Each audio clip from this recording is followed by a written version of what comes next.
Good morning class. আমরা আজকে physical science পড়ব। ফিজিক্যাল সায়েন্স বা তোমাদের যে এনভায়রনমেন্ট, এই বইটা নিশ্চয়ই তোমরা সবাই কালেক্ট করেছো, এনভায়রনমেন্ট অ্যান্ড সায়েন্স। এটা দুটো ভাগ আছে এই বইটাতে। কিছুটা হচ্ছে ভৌতবিজ্ঞান মানে ফিজিক্যাল সায়েন্স, আর কিছুটা হচ্ছে তোমার লাইফ সায়েন্স বা জীবন বিজ্ঞান। তো আমরা সবাই আশা করে জানুয়ারি মাসের অ্যাক্টিভিটি টাস্ক পেয়েছি। সেই অ্যাক্টিভিটি টাস্কের প্রশ্নগুলো মূলত এই বইয়ের প্রথম চ্যাপ্টার ফোর্স অ্যান্ড প্রেশার থেকে আছে। তাহলে আমরা এই চ্যাপ্টারটা পড়া শুরু করি। এই চ্যাপ্টারটা যদি আমরা ভালো করে মন দিয়ে শুনি, তাহলে আমরা সমস্ত কোয়েশ্চেন অ্যান্সারগুলো করতে পারবো। আর তার জন্য আমাদেরকে একটু ভালো করে চ্যাপ্টারটা বুঝতে হবে। আমি চেষ্টা করব যে ভিডিওর মাধ্যমে তোমাদেরকে এই চ্যাপ্টারটা পড়ানোর, কিন্তু যদি একটি ভিডিওতে সম্ভব না হয়, পুরো চ্যাপ্টারটা অনেকটা বড় আছে, তাহলে আমি 2 বা 3টে ভিডিওতে চ্যাপ্টারটাকে শেষ করব। আচ্ছা, প্রথম যেখানে শুরু হচ্ছে, তোমরা সবাই নিজের সামনে বইটি খুলবে যখন তোমরা পড়বে ভিডিওটি দেখার সময়। এবং আমি বেশ কিছু জায়গায় দাগ দিয়েছি, স্টার মার্ক করেছি, আন্ডারলাইন করেছি, যেগুলো ইম্পর্টেন্ট কোয়েশ্চেন আসার মতো বা যেগুলো আমাদের ভালো করে মনে রাখতে হবে, সেগুলো তোমরা একটু নিজেদের বইতেও দাগ দিয়ে নিয়ে পড়বে। আচ্ছা, এইখানে প্রথম যে অংশটুকু রয়েছে চ্যাপ্টারের, সেইটুকু হচ্ছে আমাদের আগে 6 এবং 7-এ পড়ে আসা কিছু অংশ। এখানে ফোর্সের ব্যাপারে বলা হয়েছে। ফোর্স মানে হচ্ছে বল। ফোর্স প্রয়োগ করে আমরা কি করি, কোনো অবজেক্টকে একটা জায়গা থেকে অন্য জায়গায় সরিয়ে নিয়ে যাই। ফোর্স হচ্ছে বল, যেটার মাধ্যমে আমরা কোনো অবজেক্টকে একটা জায়গা থেকে অন্য জায়গায় সরিয়ে নিয়ে যাই বা যাওয়ার চেষ্টা করি। তো এই ফোর্সের ব্যাপারে আমরা আগেই ফোর্স এবং মোশন আমরা আগেই পড়েছি। এবং আরও আমরা যেটা পড়েছি সেটা হচ্ছে নিউটনস ল। নিউটনস লটাও আমরা আগে পড়েছি। নিউটনসের ফার্স্ট ল, সেকেন্ড ল এবং থার্ড ল। এখানে আর নতুন করে লগুলো লেখা নেই, তবু আমি একবার ফার্স্ট, সেকেন্ড ল এবং থার্ড লতে কী আছে একবার চট করে বলে দিচ্ছি। নিউটনসের ফার্স্ট লতে বলা হচ্ছে যে যতক্ষণ না unless and until we apply a force on a object, যতক্ষণ না আমরা কোনো অবজেক্টের উপর একটা ফোর্স অ্যাপ্লাই করি, ততক্ষণ the object which is in rest, already which is in rest, it capes in rest position. মানে কোনো স্থির বস্তু যদি, যেটা একটা জায়গায় স্থির রয়েছে, যে ধরো এখানে এই পেনটা রয়েছে, এই পেনটার উপর আমি যখন বাইরে থেকে কোনো ফোর্স অ্যাপ্লাই করছি না, তখন কী হবে, পেনটা আইদার এখানেই থেকে যাবে। তার মানে ফোর্স অ্যাপ্লাই করেই একে সরাতে হবে, একে সরাতে হলে ফোর্স অ্যাপ্লাই করতে হবে, আদারওয়াইজ এই যেখানটা ছিল সেইখানটাতেই থেকে যাবে। আর বলছে যে আর বলছে যে যেটা চলমান বস্তু, the object which is in moves keeps moving. মানে এই কোনো, এবার এটা বলছে যে কোনো চলমান বস্তু যে চলছে, যে ক্রমাগত চলছে, তাকে যদি আমরা কোনো ফোর্স অ্যাপ্লাই করে বাধা না দিই, তাহলে সেটা চলতেই থাকবে। এটা ছিল নিউটনসের ফার্স্ট ল। যেমন আমরা যদি কোনো, কিন্তু এই ঘটনার ক্ষেত্রে আমরা দেখি যে একটা বল আমরা মেঝের উপর দিয়ে ধরো গড়িয়ে দিলাম, তাহলে বলটাকে গড়িয়ে দিলে বলটা বলছে যে যতক্ষণ আমি কোনো ফোর্স অ্যাপ্লাই করছি ততক্ষণ সে চলতেই থাকবে। কিন্তু আমরা বাস্তব ক্ষেত্রে কি দেখি যে কোনো একটা অবজেক্ট গড়াচ্ছে বা চলছে, সেটাকে আমি সেটা চলতেই থাকে না, থেমে যায়। তার মানে ওকে থামিয়ে দেওয়া হয়। তার মানে কোনো একটা ফোর্স ওকে থামিয়ে দেয়। সেই ফোর্সটা কি, ফ্রিকশন বা ঘর্ষণ। এই জিনিসটা আমরা এইবার ক্লাস 8-এ পড়ব। আচ্ছা, নিউটনসের সেকেন্ড ল বলেছিল যে যখন কোনো, এই যে এখানে আমরা এবার পাচ্ছি নিউটনসের সেকেন্ড লয়ের একটা শর্টেস্ট ফর্ম আমরা পড়েছি, force equals to mass into acceleration. অর্থাৎ কোনো অবজেক্টের ওপর যখন ফোর্স অ্যাপ্লাই করা হয়, সেটা হয় অবজেক্টের মাস যত ইন্টু হচ্ছে অবজেক্টের মধ্যে কতটা অ্যাক্সিলারেশন বা ত্বরণ আসবে। যে যত ভারী, ধরো আমি একই ফোর্সে তুমি দুটো জিনিসকে ধাক্কা দিচ্ছ।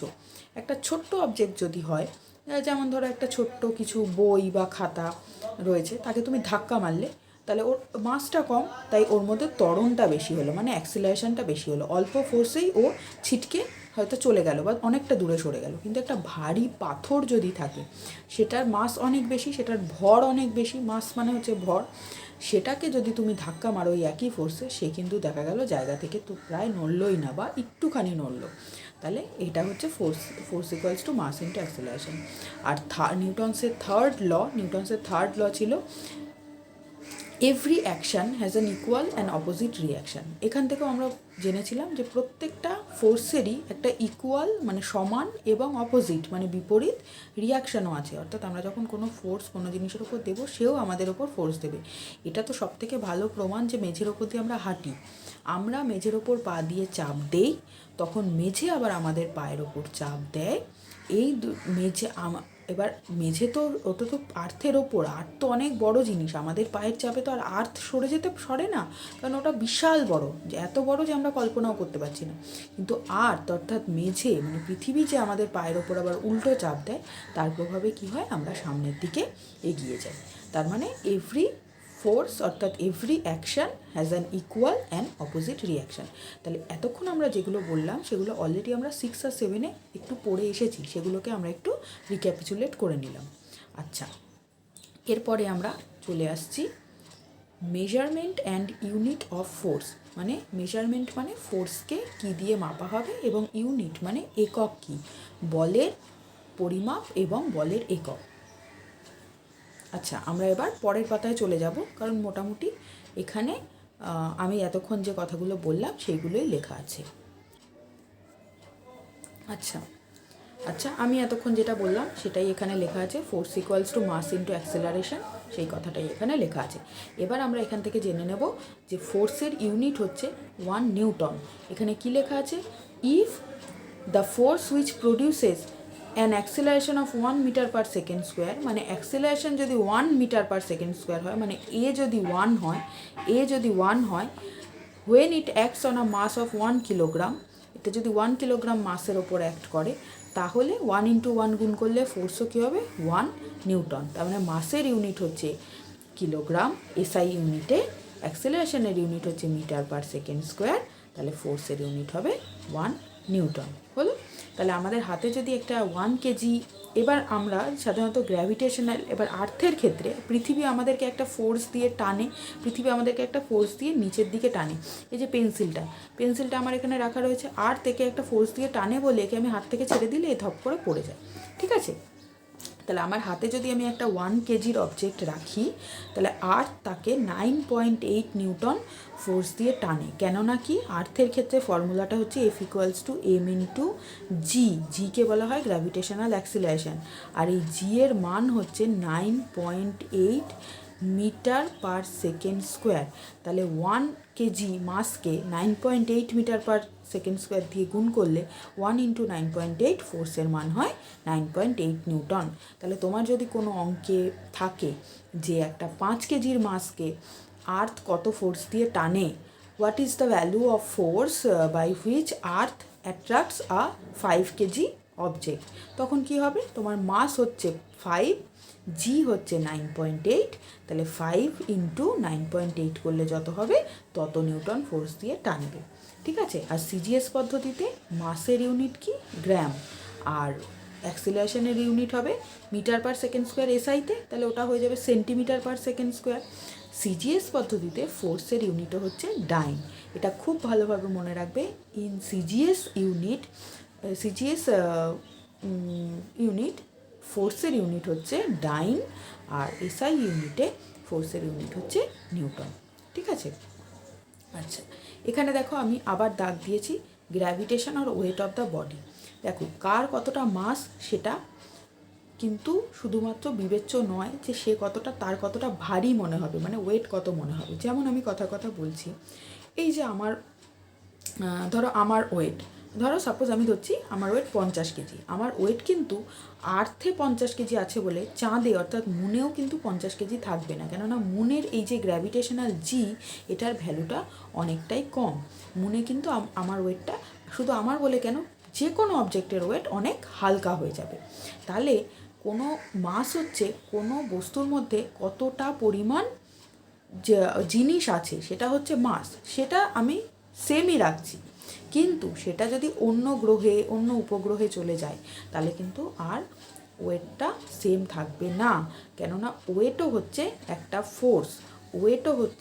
Force. The earth pull on both the object is acting downward. Earth কিন্তু সমস্ত অবজেক্টকে কোন দিকে টানে? ডাউনওয়ার্ড। আর্থে ওই যে আমরা নিউটনের আপেল পড়ার গল্পটা শুনেছিলাম যে আর্থের গ্র্যাভিটেশন আছে, আর্থের মাধ্যাকর্ষণ আছে। তাহলে আর্থ সবসময় কোনো বস্তুকে কোন দিকে টানে? না ডাউনওয়ার্ড, আপওয়ার্ড নয়। আপওয়ার্ড যদি কোনো জিনিসকে পাঠানো হয় তাহলে সেটা আমরা ঠেলে পাঠাই, আর্থ কোনো জিনিসকে টানে হচ্ছে ডাউনওয়ার্ড। আচ্ছা, আর earth we can call this pull as gravitation or weight of the body. Earth যে আমাদেরকে টানে সেটাকে আমরা গ্র্যাভিটেশন বা ওয়েট অফ দ্য বডি বলতে পারি। আচ্ছা, এখানে দেখো আবার আমি দাগ দিয়েছি, since two operating forces are equal and opposite so the magnitude of net force on the brick and the weight is zero.